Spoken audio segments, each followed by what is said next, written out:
Assalamualaikum warahmatullahi wabarakatuh.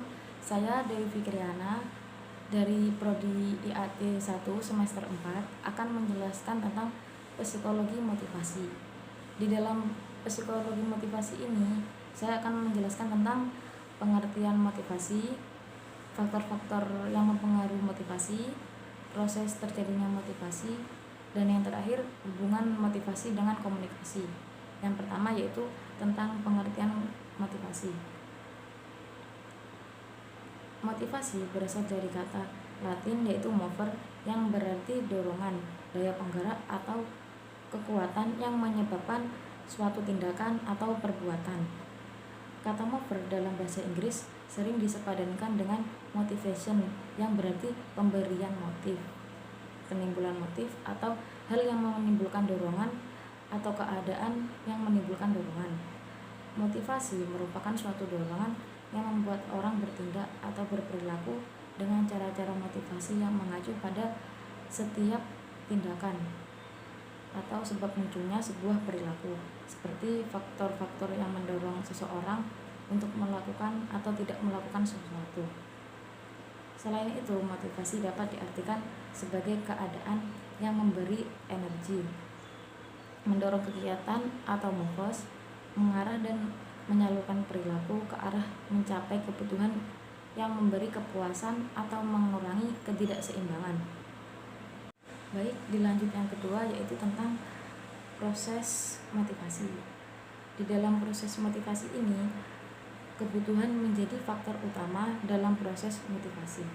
Kebutuhan adalah suatu keadaan internal yang menyebabkan hasil-hasil tertentu tampak menarik. Kebutuhan yang belum terpenuhi menciptakan tegangan yang merangsang dorongan-dorongan dari dalam individu untuk mencapai tujuan yang dimaksud. Sementara itu, dorongan ini menimbulkan suatu perilaku pencarian untuk menemukan tujuan-tujuan tertentu yang bila tercapai akan terwujud pemenuhan kebutuhan dan mendorong pada pengurangan tegangan. Tetapi dalam proses motivasi ini tidak selamanya suatu motivasi mengalami pencapaian tujuan seperti yang diinginkan. Dan proses berjalannya motivasi ini bervariasi. Contohnya, setiap orang memiliki kebutuhan untuk makan. Namun, setelah kebutuhan untuk makan itu terpenuhi, maka seseorang itu tidak dapat dimotivasi oleh makanan.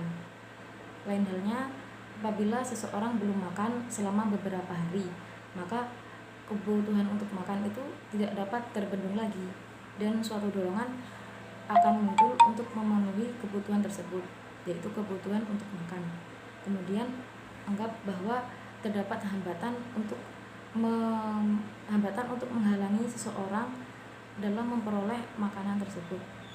Tentunya hasil akhir akan bervariasi, yaitu seperti seseorang akan berusaha untuk mencari jalan guna untuk mencapai makanan yang terhambat, ataupun seseorang akan merasa putus asa karena tujuannya itu terhambat. Yang ketiga yaitu faktor-faktor yang mempengaruhi motivasi.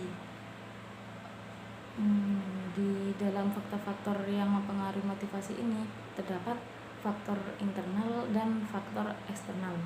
Yang pertama yaitu faktor internal, yaitu faktor yang berasal dari dalam diri individu, yang terdiri atas persepsi individu mengenai diri sendiri, harga diri dan prestasi, harapan, kebutuhan, yang terakhir yaitu kepuasan kerja. Yang kedua yaitu faktor eksternal, yaitu faktor yang berasal dari luar diri individu, yang terdiri atas jenis dan sifat pekerjaan, kelompok kerja di mana individu itu bergabung. Yang ketiga yaitu situasi lingkungan pada umumnya. Yang terakhir, sistem imbalan yang diterima. Yang terakhir yaitu hubungan motivasi dengan komunikasi. Komunikasi merupakan aktivitas dasar manusia. Dengan komunikasi, manusia dapat saling berhubungan antara satu dengan yang lain, baik dalam kehidupan sehari-hari, di rumah tangga, di tempat pekerjaan, dalam masyarakat atau di mana saja. Tidak ada manusia yang tidak terlibat dalam komunikasi. Komunikasi merupakan hal yang penting yang harus dilakukan dalam kehidupan sehari-hari, seperti halnya di dalam kehidupan organisasi perusahaan. Karena dengan adanya komunikasi yang baik, maka tujuan perusahaan akan tercapai dengan baik pula. Oleh karena itu, komunikasi sangat penting untuk meningkatkan motivasi kerja karyawan. Komunikasi antar pribadi tentunya juga dapat dikaitkan dengan motivasi kerja karyawan selama bekerja. Sebab menurut Robbins mengemukakan bahwa komunikasi membantu dalam motivasi karyawan dengan memperjelas kepada karyawan apa yang harus mereka lakukan, seberapa baik pekerjaan mereka, dan apa yang harus dilakukan untuk meningkatkan standar kinerjanya. Dengan komunikasi antar pribadi yang efektif akan mempermudah proses penyaluran informasi yang diperlukan dalam sebuah perusahaan, karena karyawan dapat mengetahui dengan jelas tujuan perusahaan, sehingga mereka dapat bekerja secara terarah dan dapat memberikan kontribusi yang optimal bagi perusahaan. Hal tersebut senada dengan pendekatan motivasi dari perspektif hubungan antar manusia yang dikemukakan oleh Mayo Sule dan Saifullah, yang menunjukkan bahwa karyawan akan lebih termotivasi dalam bekerja jika ada hubungan komunikasi antar pribadi yang berlangsung dengan efektif. Sekian penjelasan tentang psikologi motivasi dari saya.